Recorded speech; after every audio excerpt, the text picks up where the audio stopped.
Nous souhaitons avoir une politique de communication et de consultation pour régler ces différends et nous devons aborder ces questions en respectant les règles de l'OMC.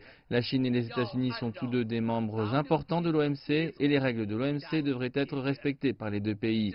Par le biais d'une coopération réussie et d'une consultation constructive, la Chine et les États-Unis ont réussi à plusieurs reprises à régler leurs différends commerciaux dans le passé. Pour être franc, nous faisons face aujourd'hui à des défis importants en raison du volume des échanges et de la valeur du commerce qui sont considérables entre nous. Mais l'attitude de la Chine est claire, nous ne voulons pas d'une guerre commerciale parce qu'une guerre commerciale pourrait nuire aux intérêts des deux pays, aux intérêts de la Chine et également des États-Unis. La Chine vient juste de dévoiler une liste de produits d'une valeur de 50 milliards de dollars. C'est une mesure forcée et calculée. Et vous avez parlé d'une guerre commerciale.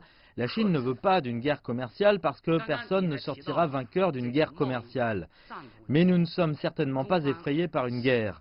Mais si quelqu'un insiste pour livrer une guerre commerciale, nous serons au front. Et vous avez demandé si les canaux de négociation et de communication sont toujours ouverts. L'attitude de la Chine n'a pas changé. Notre porte de négociation est toujours ouverte. Si la partie américaine veut discuter, si elle veut négocier, nous souhaiterions alors négocier avec elle sur la base de l'égalité, du respect mutuel et des bénéfices mutuels. Si quelqu'un souhaite une guerre, nous serons là pour y répondre. S'ils veulent négocier, la porte est ouverte.